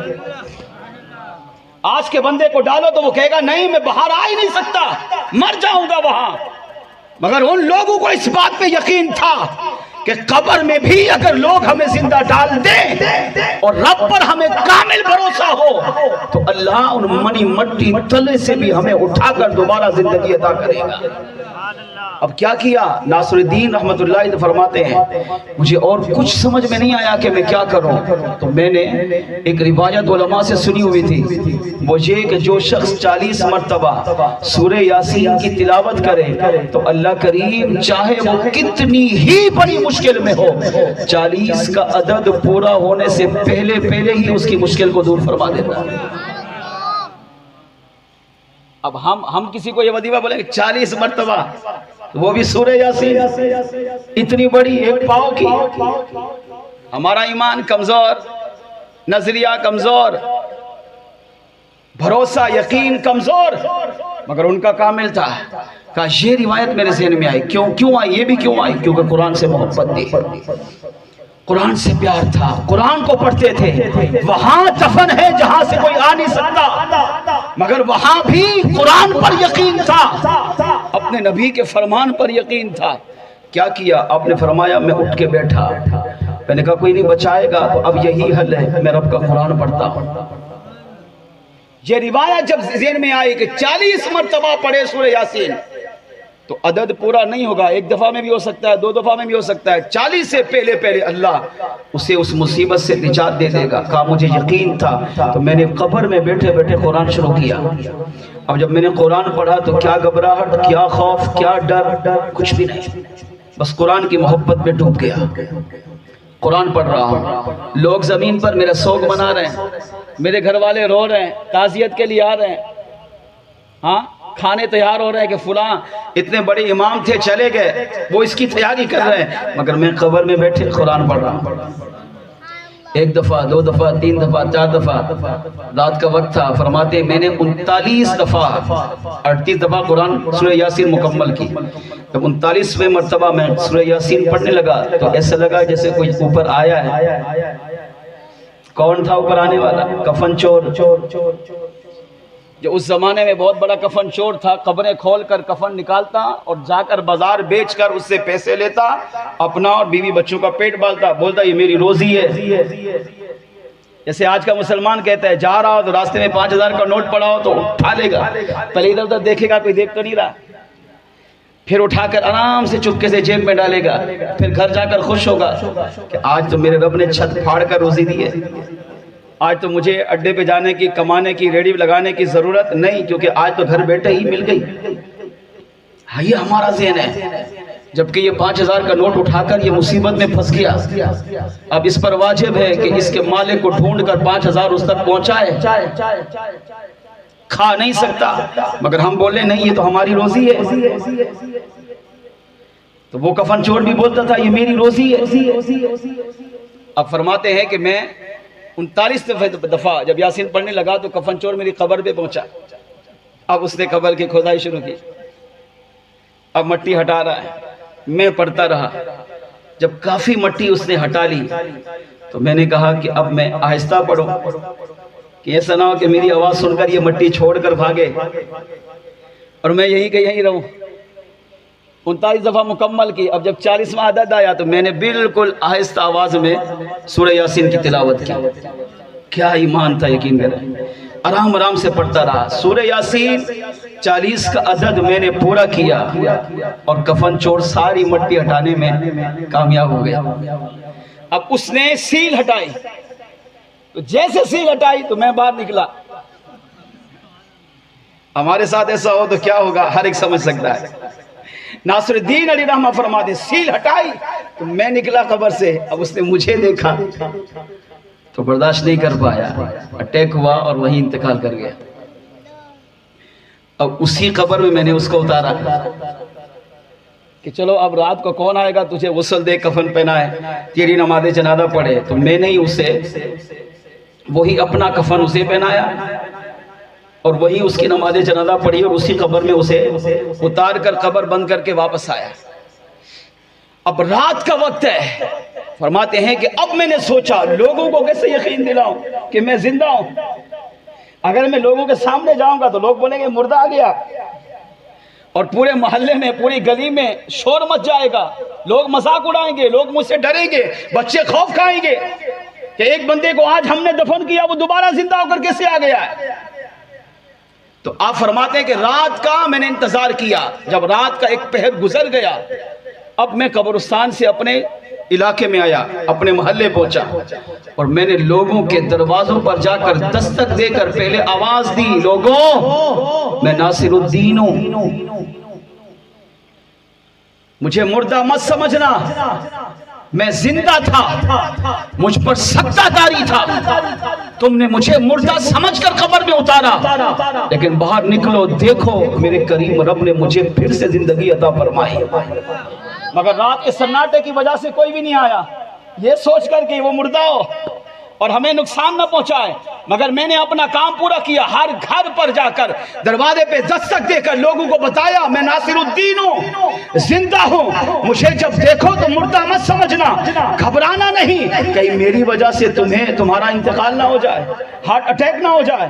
آپ فرماتے میں اپنے محلے کی مسجد میں ٹھہرا رہا، یہاں تک کہ لوگ جب صبح کی نماز کے لیے آئے میں نے نماز ادا کی، نماز کے بعد لوگوں نے مجھ سے ملاقات کی، کچھ ڈر رہے تھے تو میں کھڑا ہوا اور میں نے کھڑے ہو کر لوگوں سے کہا ڈرو نہیں، میں مردہ نہیں، میں جس طرح پہلے زندہ تھا ابھی بھی زندہ ہوں۔ لوگوں نے کہا نہیں ہو سکتا، آپ تو مر چکے تھے، ہم نے خود غسل دیا، کفن پہنایا، آپ کی نماز جنازہ پڑھی، آپ کو قبر میں اتارا، یہ کیسے ہو سکتا ہے کہ دوبارہ قبر سے بندہ زندہ ہو کر واپس آئے؟ فرمایا میں مرا نہیں تھا، میں سکتے میں تھا، میرے ہوش و حواس ختم ہو چکے تھے، تم نے مجھے مردہ سمجھ کر دفن کیا، کہا پھر باہر کیسے آئے؟ کسی کو پتہ نہیں تھا آپ کہاں ہیں، باہر کیسے آئے؟ کہا کیسے کیا مطلب؟ میں ساری زندگی قرآن پڑھتا تھا، قرآن سے محبت کرتا تھا، قرآن سے پیار کرتا تھا، جب قبر میں تم نے مجھے مردہ سمجھ کر چھوڑ دیا تو قبر میں میرے پاس کوئی سہارا نہیں تھا، اگر وہاں سہارا میرے پاس تھا تو وہ بھی رب کی کتاب قرآن تھا، حضور کا معجزہ قرآن تھا۔ میں نے قبر میں قرآن کی تلاوت شروع کر دی، قرآن پڑھتا رہا 40 مرتبہ سورہ یاسین پڑھنے کی برکت سے اللہ کریم نے کفن چور کو بھیج کر اس سے قبر کھدوائی اور اللہ کریم نے اس کی وجہ سے مجھے دوبارہ قبر سے آزادی عطا فرما دی۔ کہا لوگوں سوچو، ایک بندہ جو زندہ ہو اسے لوگ قبر میں ڈال دیں، وہ وہاں قرآن پڑھے تو قرآن اس کو بھی وہاں فائدہ دے کر دوبارہ زمین پر بھیج دیتا کہ اگر زمین پر رہنے والا قرآن پڑھتا ہو، قرآن سے محبت کرتا ہو، قرآن سے پیار کرتا ہو، قرآن کو چومتا ہو، قرآن کی تعلیمات پہ عمل کرتا ہو تو یہ جب تک زمین پر رہے گا قرآن تب بھی اس کی حفاظت کرتا رہے گا، اور جب مر کر یہ قبر میں جائے گا قرآن وہاں بھی اس کی حفاظت کرے گا، اسے وہاں بھی عذاب قبر سے بچائے گا، اور یہ اٹھ کر جب میدان محشر میں اللہ کی بارگاہ میں شرمندہ ہو رہا ہوگا قرآن وہاں بھی اس کی سفارش کر کے اسے جنت میں داخل کروا دے گا۔ جی ہاں، اس طرح کی روایتیں ہیں، میرے آقا فرماتے ہیں نماز تراویح میں اگر قرآن پڑھا جا رہا ہو، لوگ سن رہے ہو، دنیا سو رہی ہو، یہی قرآن قیامت کے دن ایک نورانی شکل میں آ کر اللہ کے بارگاہ میں سفارش کرے گا، یہاں تک کہ جھگڑے گا، عرض کرے گا اے اللہ دنیا سوتی تھی مگر یہ نرم بستر چھوڑ کر مجھے پڑھتا تھا، یہ رات کو تراویح میں مجھے پڑھتا تھا، مجھے سنتا تھا، یہ مجھ سے محبت کرتا تھا، مجھے چومتا تھا، پیار کرتا تھا۔ حافظ کی بات نہیں ہو رہی، عام مسلمان قرآن اس کے بارے میں سفارش کرے گا، چاہے وہ حافظ نہ بھی ہو، ناظرہ نہ بھی آتا ہو، مگر جتنا آتا تھا اتنا پڑھتا تھا، نہیں پڑھنا آتا سنتا تھا، اللہ اس کی بھی قرآن اس کی بھی سفارش کرے گا، اور تب تک سفارش کرے گا جب تک رب اس قرآن پڑھنے سننے والے کو جنت میں داخل نہیں فرمائے گا۔ مگر ہم نے کیا کیا؟ کیا ہم قرآن اس طرح پڑھ رہے ہیں؟ کہ قرآن سے محبت اسی طرح ہے؟ قرآن سے پیار ہے؟ نہیں ہے۔ دوسرا پیغام یہ، قرآن سے سچی محبت کیجئے، قرآن سے پیار کیجئے، قرآن کی تعلیمات کو اپنے آپ پہ نافذ کیجئے۔ اب آئیے اگلا آخری سوال۔ رمضان جب آتا ہے تو ہماری ایک تعداد ہے جو نمازوں کی طرف آتی ہے۔ یہ تو ہے کہ فرق آتا ہے، ٹھیک، نمازی میں رش بڑھتا ہے۔ ایک تعداد ہے جو ماشاءاللہ 5 نماز بھی پڑھتی ہے، روزہ بھی رکھتی ہے، تراویح بھی پڑھتی ہے۔ چھٹانی گوٹ میں بھی تبدیلی آئی ہوگی کہ لوگ پڑھ رہے ہوں گے۔ ایسے بھی ہوتے ہیں جو سارا سال نہیں پڑھتے لیکن رمضان میں وہ بھی پڑھتے ہیں۔ کیوں؟ انہیں پتا ہے کہ رمضان رحمت کا مہینہ ہے، بخشش کا مہینہ ہے، جہنم سے آزادی کا مہینہ ہے، رب کو راضی کرنے کا مہینہ ہے۔ تو مسلمان ایک ذوق شوق کے ساتھ رمضان میں اللہ کی عبادت کرتے ہیں۔ اب میرا سوال یہ ہے، آخری سوال، کہ رمضان کے بعد 28ویں شب ہے نا، کل پرسوں تک رخصت ہو جائے گا۔ رمضان کے بعد ہمارے وہی نمازیوں کی تعداد ہوتی ہے جو رمضان سے پہلے تھی۔ کیوں؟ اگر نمازیوں کی تعداد، جیسے اسی مسجد کو ہم دیکھیں چھٹانے کوٹ والی کو، رمضان سے پہلے اگر لوگ مثال کے طور پر 10 تھے تو ابھی 100 ہوں گے۔ جیسے رمضان ختم ہوگا، عید کی نماز ختم ہوگی، اب وہی 10 ہوں گے، باقی 90 غائب۔ کیوں؟ وجہ اس سوال کا جواب یہ سمجھ لیں، پھر ہم سلام پڑھتے ہیں۔ کیوں؟ آخر ایسا کیوں ہے؟ اچھا، ایسے بھی ہوں گے جو قرآن پڑھ رہے ہوں گے، رمضان سے پہلے نہیں پڑھتے تھے، رمضان میں پڑھ رہے ہیں، مگر جیسے رمضان ختم ہوگا پھر قرآن بھی ختم، بند کر کے رکھ دیا، اب اگلے رمضان تک نہیں اٹھانا۔ کیوں؟ کیا ہر ایک اپنا جائزہ لے، میں اپنی گریبان میں جھانکوں، آپ اپنی گریبان میں جھانکیں، ہم مسلمان ہیں نا، تو ایسا کیوں کر رہے ہیں؟ رمضان کی برکت اپنی جگہ ہے۔ آپ بولیں گے رمضان کی وجہ سے کرتے ہیں، تو آپ بتائیں رمضان کی وجہ سے ٹھیک ہے، ہم نمازیں پڑھ رہے ہیں، قرآن پڑھ رہے ہیں، کس کے لیے پڑھ رہے ہیں؟ دکھاوے کے لیے؟ کیا رمضان میں نماز اس لیے پڑھتا ہوں کہ لوگ مجھے حافظ صاحب، قاری صاحب، علامہ صاحب، مفتی صاحب کہے، میرے ہاتھ پاؤں چومیں، میرے آگے پیچھے گھومیں، مجھے اچھا سمجھے؟ نہیں، کوئی مسلمان یہ تمنا نہیں کرتا۔ ہر ایک کو پتا ہے میری عبادت قبول ہی تب ہوگی جب میں اس کو رب کے لیے پڑھوں گا۔ اگر میں دنیا کو دکھانے کے لیے کروں تو کچھ بھی عبادت قبول، یہی عبادت منہ پہ ماری جائے گی، اس پر تو وبال ہوگا، اس پہ تو مصیبتیں ہیں بعد میں۔ تو ہر ایک کا جواب یہ ہوگا، میں نماز پڑھ رہا تھا اللہ کے لیے، روزے رکھ رہا تھا اللہ کے لیے، تراویح پڑھ رہا تھا اللہ کے لیے، قرآن پڑھ رہا تھا اللہ کو راضی کرنے کے لیے۔ تو بھائی جب سب کچھ یہ رمضان میں اللہ کے لیے تھا تو رمضان کے بعد اللہ کے لیے کیوں نہیں؟ کیا صرف رمضان میں ہی رب کو راضی کرنا ہے، رمضان کے بعد 11 مہینے نہیں کرنا؟ اگر رمضان کے بعد ہم نے برے اعمال کیے اور اس کی وجہ سے اللہ ہم سے ہمیشہ کے لیے ناراض ہو گیا تو پھر کیا کریں گے؟ پھر تو رمضان کی عبادت بھی کام نہیں آئے گی۔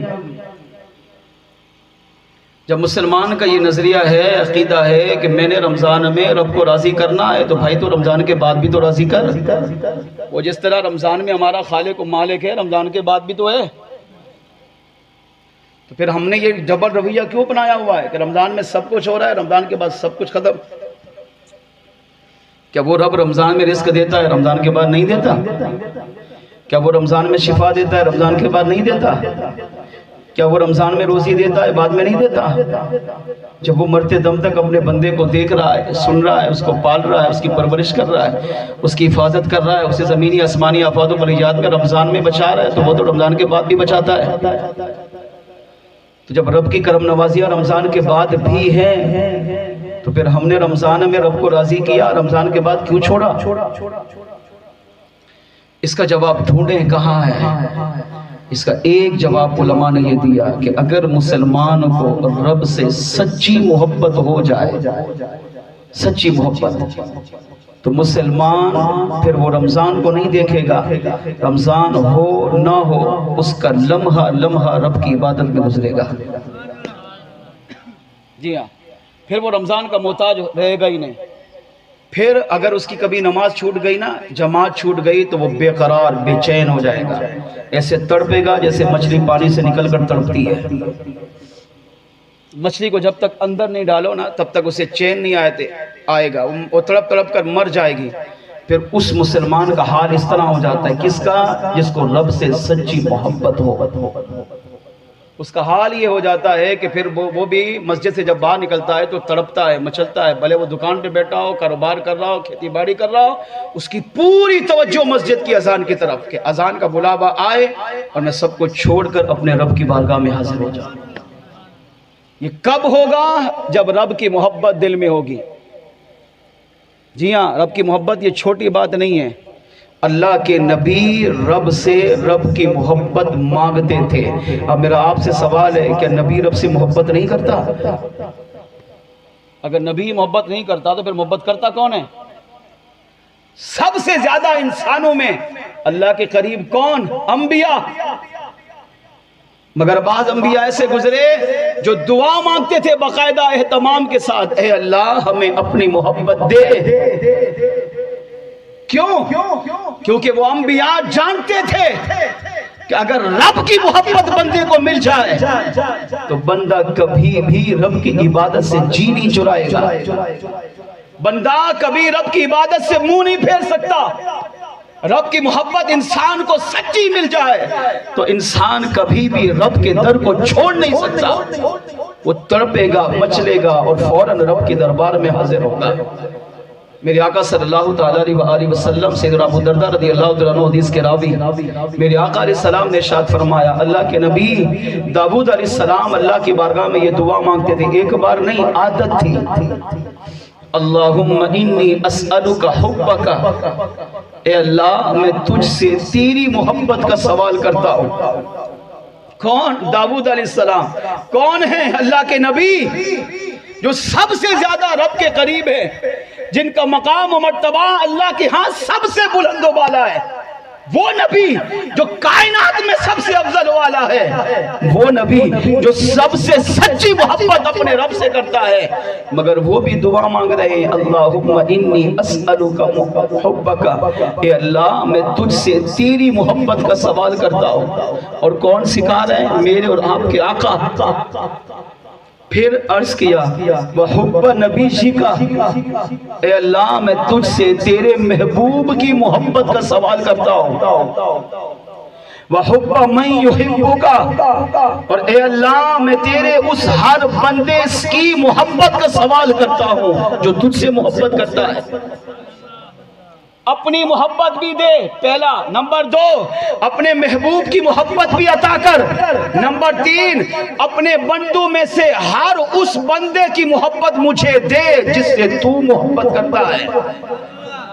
نمبر چار، والعمل الذی یقربنی الیک، اے اللہ میں اس عمل کی محبت مانگتا ہوں جو عمل مجھے سب سے زیادہ تیری بارگاہ کے قریب کر دے۔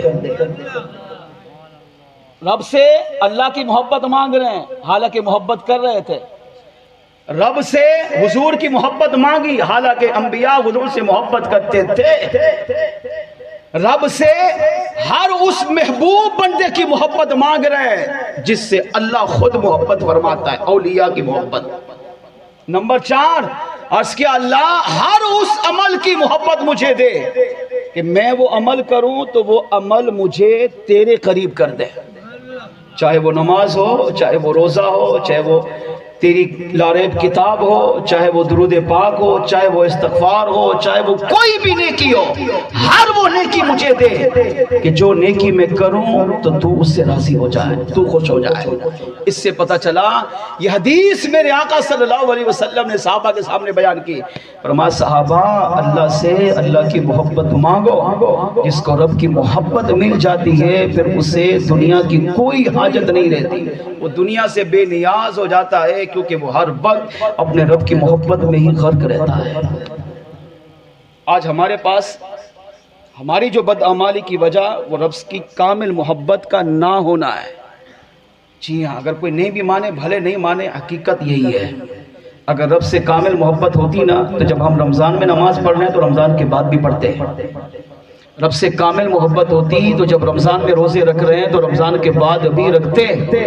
کیا میرے آقا ہر پیر کو روزہ نہیں رکھتے تھے؟ کیا وہ روزہ فرض تھا حضور پر؟ نہیں، فرض نہیں تھا، پھر بھی میرے آقا ہر پیر کو روزہ رکھتے تھے. کیا امتی نہیں رکھ سکتا؟ رمضان میں تلاوت قرآن ہو رہی ہے، اگر رب سے سچی محبت ہوتی تو رمضان کے بعد بھی تلاوت قرآن کرتے. رمضان میں گناہوں سے اپنے آپ کو بچا رہے ہیں، رب سے سچی محبت ہوتی تو رمضان کے بعد بھی گناہوں سے اپنے آپ کو بچاتے، مگر ایسا نہیں ہے. اس کا مطلب یہ نکلا کہ رب سے کامل محبت نہیں ہے. اللہ سے کامل محبت کیا ہوتی ہے؟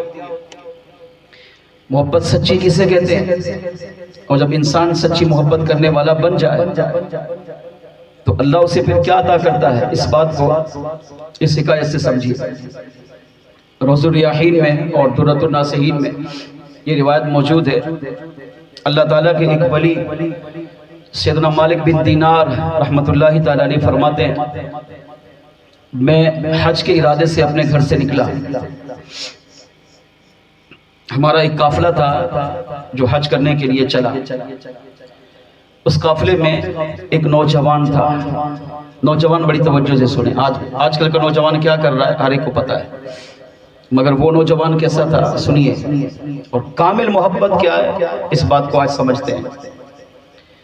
پورے حج کا قافلہ ایک طرف، وہ نوجوان ایک طرف. کون کہہ رہے ہیں؟ اللہ کے ولی، زمانے کے ولی کامل مالک بن دینار علیہ رحمہ.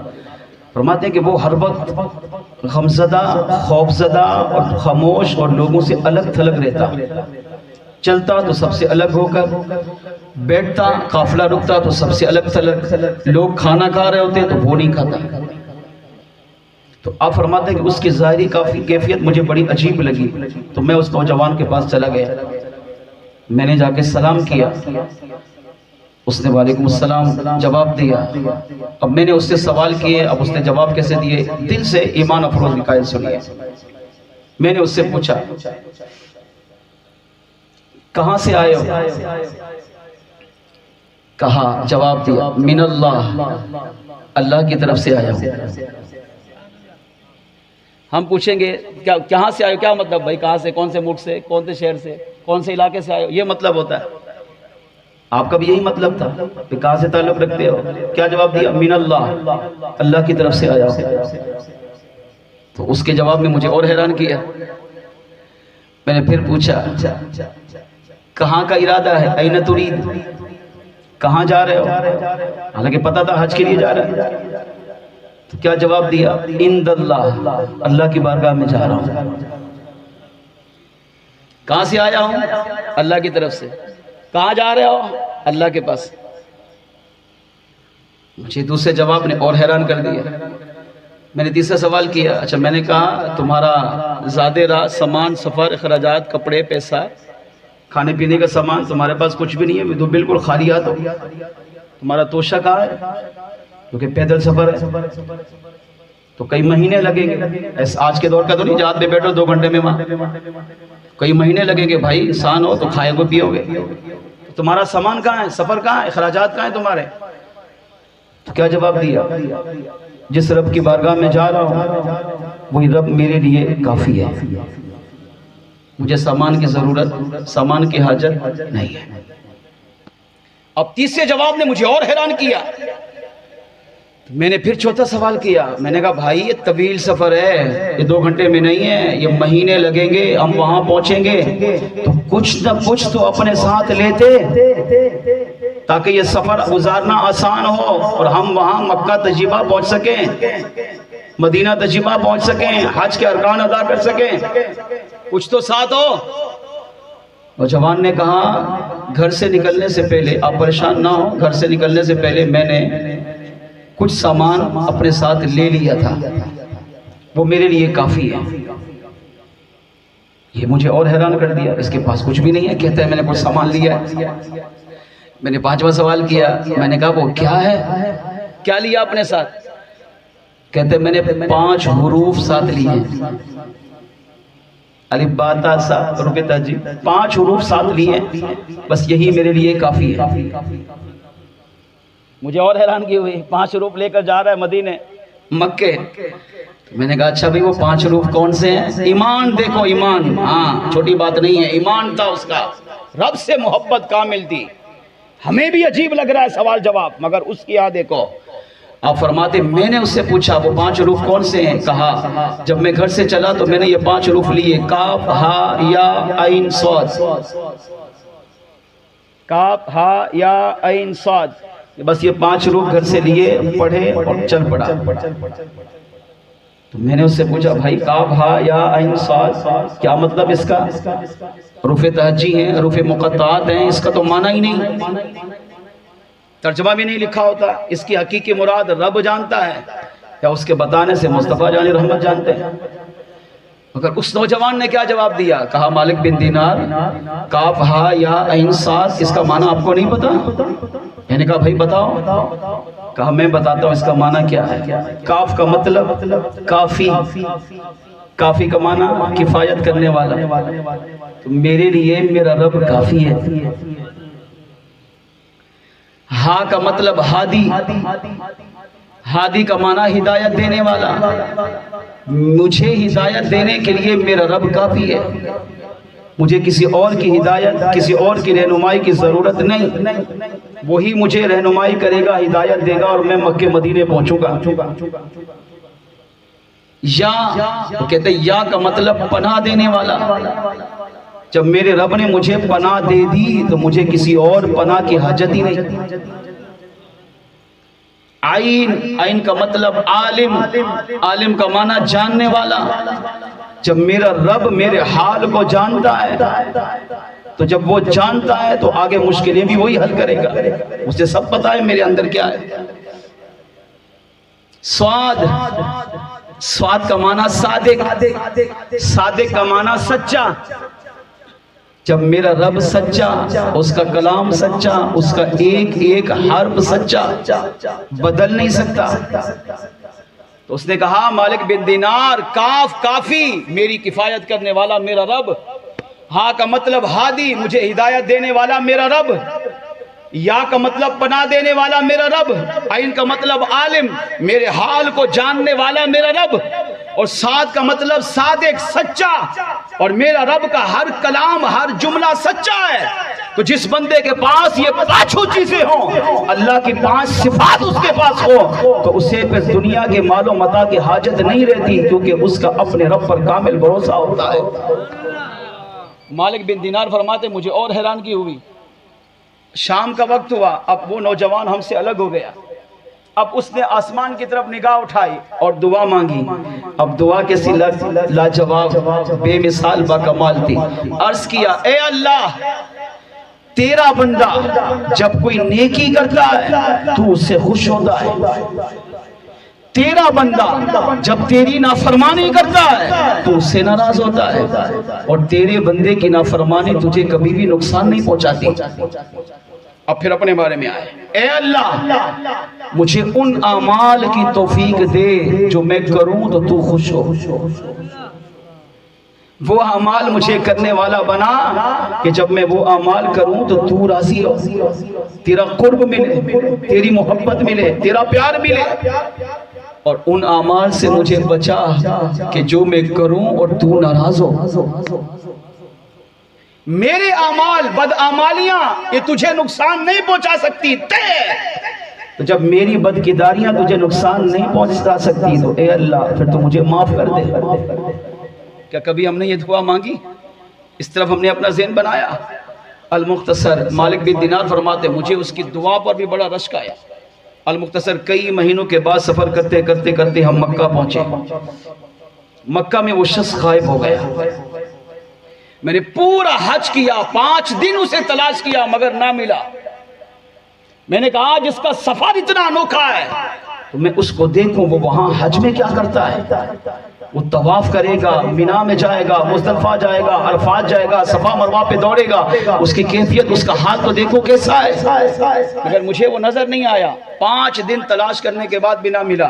فرماتے جب ہم حج سے فارغ ہوئے اور میں مینا میں گیا تاکہ میں اب قربانی دوں.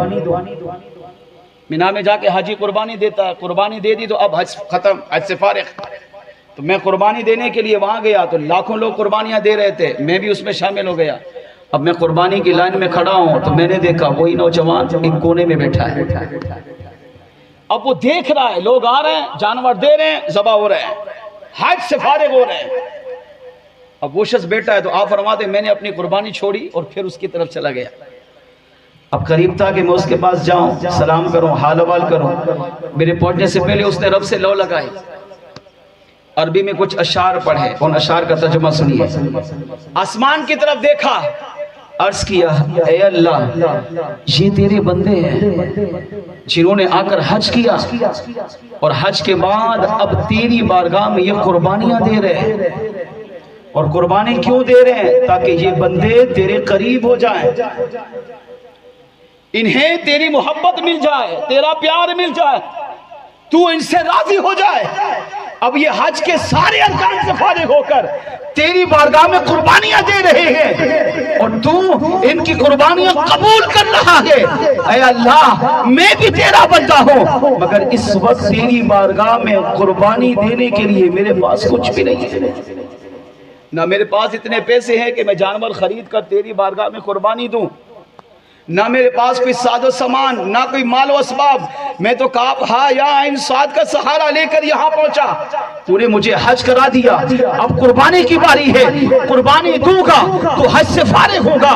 مالک بن دینار کہتے ہیں میں نے یہ منظر دیکھ کر میرے پاؤں سے زمین نکل گئی، میں اپنے سارے ارکان بھول گیا، میں اس کو دیکھ کر روتا رہا، اس کی قسمت میں ناز کرتا رہا۔ فرماتے ہیں وہ بھی اللہ کی بارگاہ میں مناجات کرتے کرتے عرض کیا اے اللہ میرے پاس تیری بارگاہ میں قربان کرنے کے لیے سوائے اپنی جان کے کچھ بھی نہیں ہے۔ اب میں یہ چاہتا ہوں کہ جب یہ لوگ تیری بارگاہ میں قربانیاں دے رہے ہیں اور قربانی دے کر تجھے راضی کر رہے ہیں، اے اللہ میں تیری بارگاہ میں اپنی جان قربانی کے لیے پیش کرتا ہوں، اس کو قبول فرما کر تو بھی مجھے اپنا مقرب بندہ بنا دے۔ فرماتے ہیں وہی دعا کرتا رہا، اے اللہ اب میں جان کی قربانی دینا چاہتا ہوں، اس قربانی کو قبول کر۔ مالک بن دینار کہتے ہیں دعا کرتے کرتے وہ زمین پر گرا، اور جب میں نے اس کو سنبھالا تو فرمایا اس کا انتقال ہو چکا تھا۔ اب میں اور تڑپا اور رویا، اس کی قسمت میں رش کرنے لگا، یہ کیسا انسان تھا، یہ نوجوان کیسا تھا، سفر بھی باکمال تھا، حج کے ارکان باکمال تھے، ہم قربانیاں پیش کر رہے ہیں، اللہ کی بارگاہ میں جانور ذبح کر رہے ہیں، مگر اس نوجوان نے جانور کی جگہ اپنے آپ کو رب کی بارگاہ میں قربان کر دیا ہے۔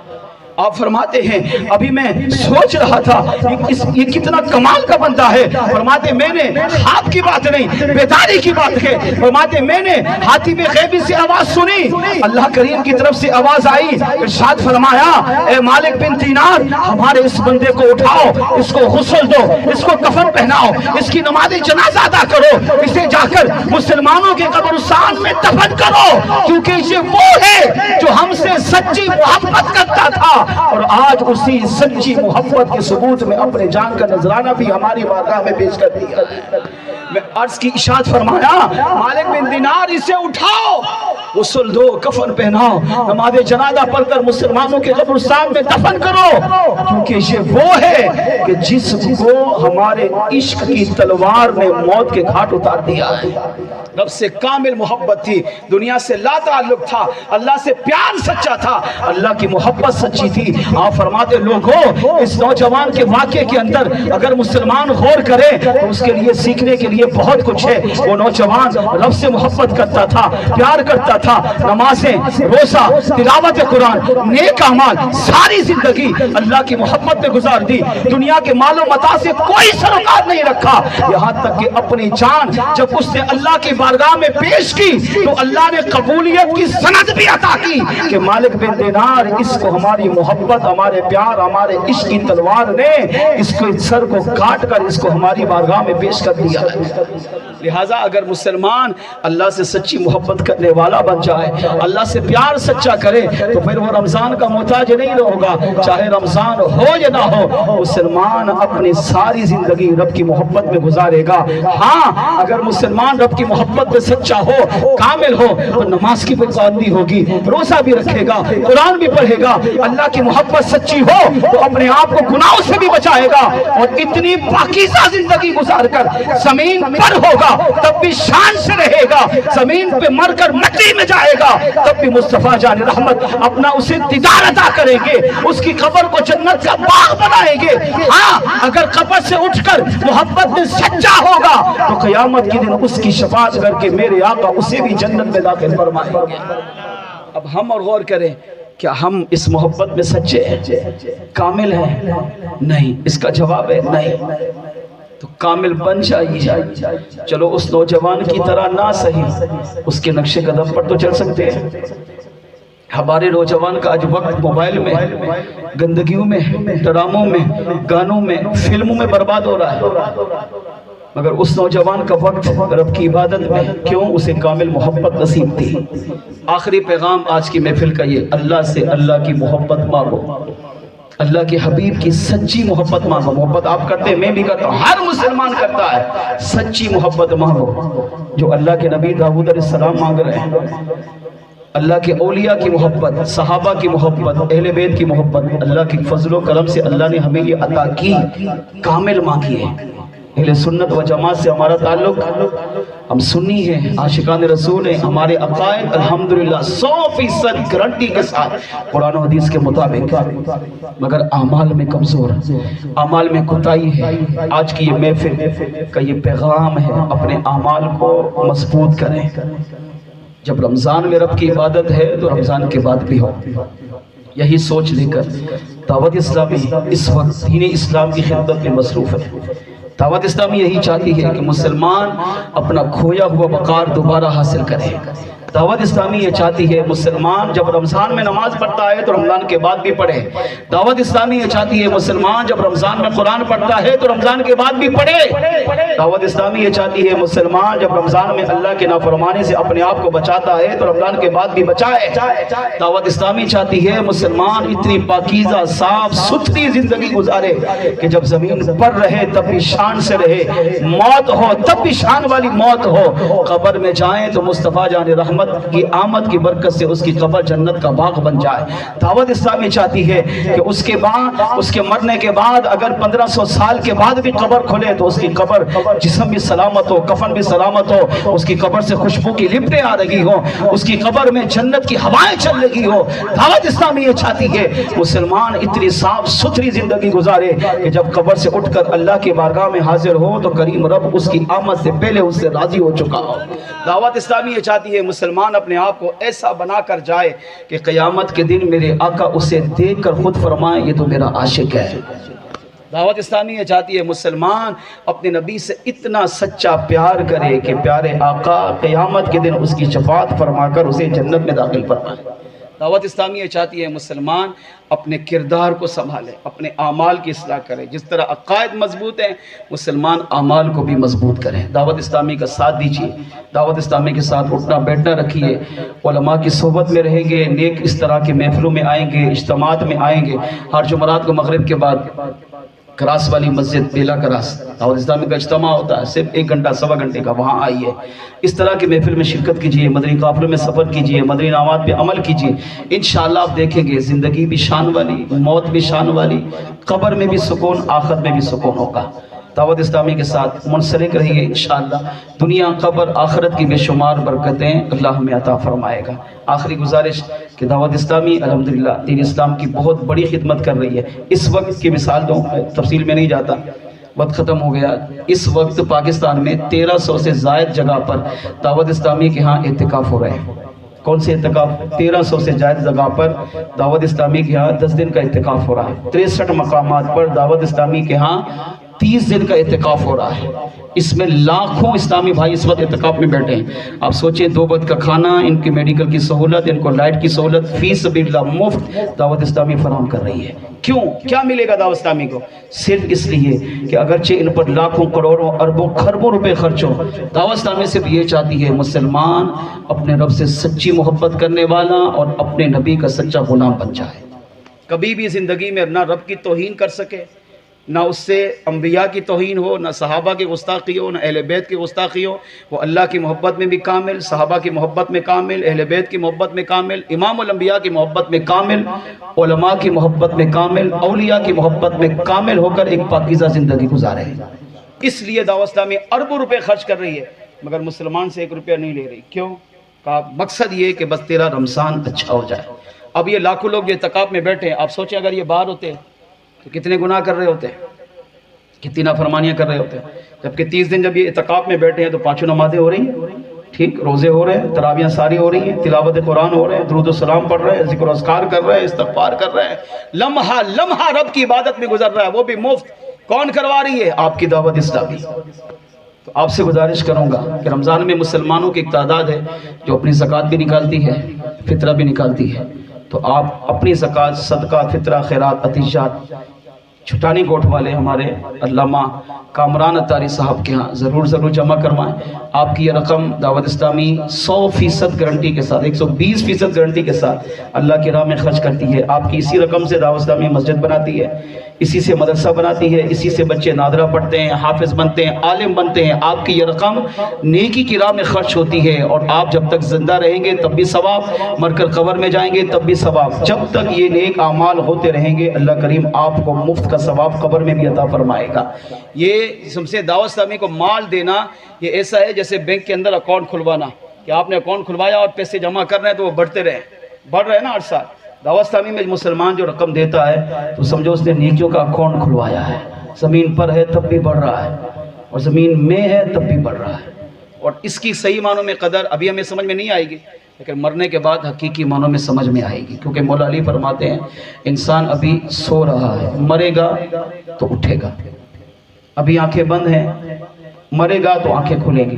حالانکہ ابھی سب جاگ رہے ہیں، آپ مجھے دیکھ رہے ہو، میں آپ کو دیکھ رہا ہوں، مگر مولا علی فرماتے ہیں سو رہے ہیں، کس میں؟ غفلت کی نیند میں، کیونکہ یہ اجر و ثواب، نیکیاں، کیا جزا نظر نہیں آتی نا تو ذہن نہیں بنتا اس طرف، جبکہ مرنے کے بعد یہ سب کچھ ہمیں نظر آ رہا ہوگا، تو پھر وہاں انسان تمنا کرے گا۔ جی ہاں، قرآن میں، قبر میں بھی، آخرت میں بھی تمنا کرے گا، اللہ مجھے دنیا میں بھیج، میں تو سارا مال تیری راہ میں دے دوں گا، مگر وہاں سوائے تمنا اور افسوس کے کچھ نہیں ہوگا۔ آج جیتے جی اللہ نے ہمیں موقع دیا ہے، جو امیر بیٹھے ہوئے ہیں ان سے ہاتھ جوڑ کر کہوں گا زکوٰۃ دیں، زکوٰۃ دیں، تاکہ یہ بیماریاں، پریشانیاں، مصیبتیں، تکالیف یہ جائیں۔ جی ہاں، کر کے دیکھیں، فائدہ نہ ہو پھر میری گربان پکڑنا۔ ہم زکوٰۃ نہیں دیتے، فطرہ وہ بھی مر مر کے دیں گے، تو آپ بتائیں پھر کیا مصیبتیں، کیا پریشانیاں، کیا تکالیف جائیں گی؟ نہیں، خوش دلی سے دیں۔ رمضان میں 1 روپیہ اگر بندہ اللہ کی راہ میں دیتا ہے تو 700 روپے سے بھی بڑھ کر اس کو اللہ اجر و ثواب عطا کرتا ہے۔ 700 کہاں، 1 روپیہ کہاں، 1 روپیہ دیا تو 700 دینے کا ثواب ہے، 700۔ اللہ فرماتے ہیں میں رب ہوں، میں اس سے بڑھ کر بھی عطا کر سکتا ہوں، اور وہ کرتا ہے۔ تو یہ وہ چیزیں ہیں جو واجب ہیں۔ ہاں، میں آپ کی جیب نہیں خالی کرا رہا، یہ وہ ہیں جو شریعت کی طرف سے ہم پر لازم ہے۔ زکوٰۃ فرض ہے تو وہ ہر حال میں دینی ہے، نہیں دیں گے تو اس کا وبال دنیا میں تو چلو گزر جائے گا، بیماری کی صورت میں، پریشانی میں، چوری ہو جائے گی، ڈکیٹی ہو جائے گی، مصیبت آ جائے گی، وہ دنیا میں گزر جائے گی، مگر آخرت میں اس کا عذاب کوئی بھی برداشت نہیں کر پائے گا۔ اپنی رمضان کی عبادت کو قبول کروانے کے لیے زکوٰۃ دیجیے، جس کی بنتی ہے وہ زکوٰۃ نکالے، جس کا فطرہ بنتا ہے وہ فطرہ ادا کرے، تاکہ اللہ ہماری دنیا کو بھی سنوارے، قبر کو بھی سنوارے، آخرت کو بھی سنوارے۔ تو دعوت اسلامی کو اپنی زکوٰۃ، صدقہ، فطرہ ضرور دیجیے، انشاءاللہ یہ نیکیوں کا میٹر آپ کا ہمیشہ چلتا رہے گا۔ اور چھٹانی گوٹ کے عاشقان رسول سے گزارش کروں گا کہ اپنی اولاد کی حفاظت کیجیے۔ جس نوجوان کا ہم نے واقعہ سنا، آپ سوچو کیسا نوجوان تھا۔